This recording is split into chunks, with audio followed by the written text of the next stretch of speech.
Hey, Internet people. Somebody turned me onto this article last night in Wired Magazine about the Tesla car. And this is a response to a scathing review by the New York Times. The reporter's name was John M. Broder.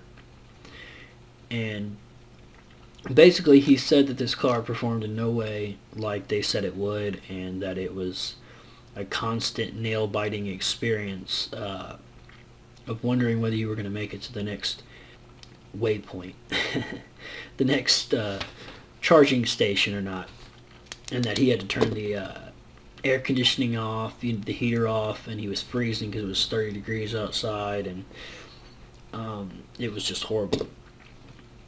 Well, I'm not going to go through the point-by-point back and forth between the two articles, but I will leave you links.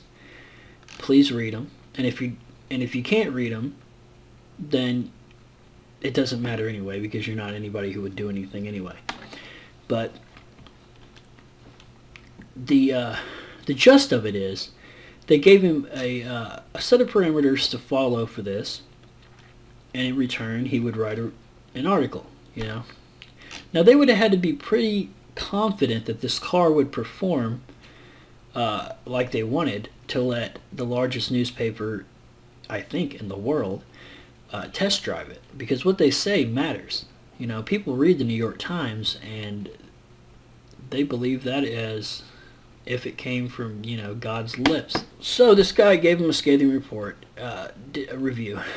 Didn't like it. It was embarrassing because he had to drive so slow on the freeway because he was running out of charge and all this stuff.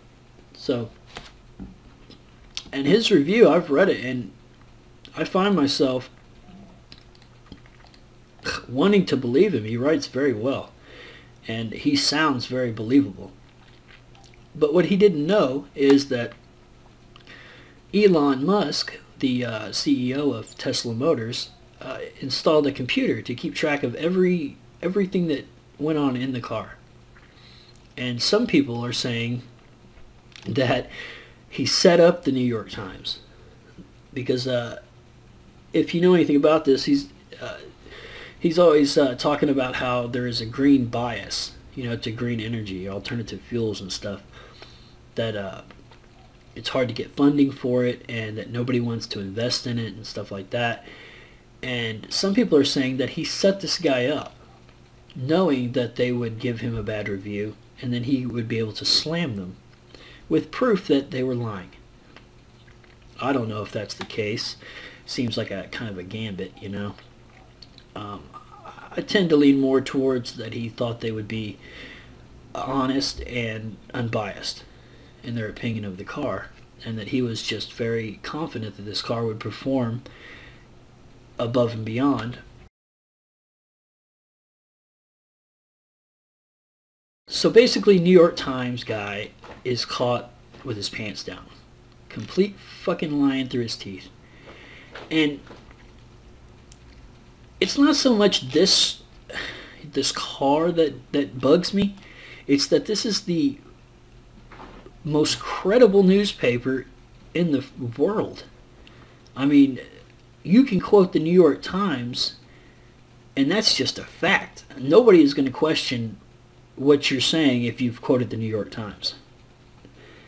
But this shit just really pisses me off. I mean, it makes me so angry. People are living their lives, and their view of reality is shaped by these people, by the New York Times, the LA Times, the Washington Post. And then you come to find out that they're lying to you, that they're maliciously lying to you. They're not just being lazy about facts, they're making up facts. And then you go to the polls and vote based on the information that you get from these people. I know this is about cars, but I mean, if they lie about cars, then it stands to reason they lie about other things. You can't trust a liar. And what really, really fucking pisses me off is how aloof everybody is to this. I mean, like, I'll tell a person this story, and they'll be like, oh yeah, they're all those media people are liars. And that's the end of it. It's like, where is the outrage? If I lived in New York, I would be burning New York Post newspapers at these people's front door. I'd be stealing those motherfuckers and burning it on their front steps. Fuck a few days in jail. These people are committing treason. A newspaper, a news agency that lies to its people is committing treason. It's misinformation. I mean, it's like, if you lie on your taxes, what happens? I mean, you get put in jail for that shit. You can't lie. I don't know. Whatever. You know? And it really makes me angry. And it makes me even more angry that it doesn't make other people angry. I say it all the time that Americans have become just docile fucking bitches. They will take anything. You can throw anything at them. You can find out that the government is killing children in your name, and nobody gives a shit. You know, it's like no big deal. I just don't get it. You know, and I came from a rougher background where, you know, I don't even know how to explain it. But this shit just makes me want to kick somebody in the fucking teeth. It makes me so angry. You know, these guys are the supposedly successful types that are living the American dream and doing everything that's right. The whole time they're fucking lying to you. They're profiting off of the lies, over misleading the American public and the world into believing things that are not true. I'm going to stop before I start yelling and anyway. You can see why, even though I think Alex Jones... Anyway, I'm not going to go into that. Anyway, please read the articles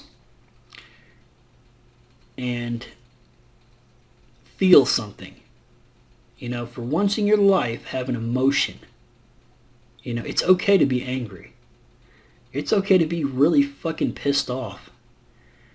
And it's okay to act on that. You know, don't believe all this media bullshit that you get angry at somebody and you call the cops. You let the cops deal with it. The professionals deal with this shit. Fuck that. You know? If someone fucking slaps your wife's ass, you beat the shit out of that person. Whether it means you go to jail or not. There are some lines that you just don't cross. And the New York Times has crossed that line. And CNN has crossed that line.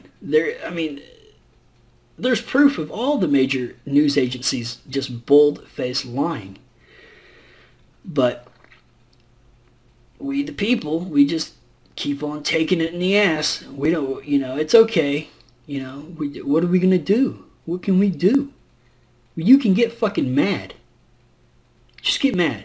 You know, that's work from there.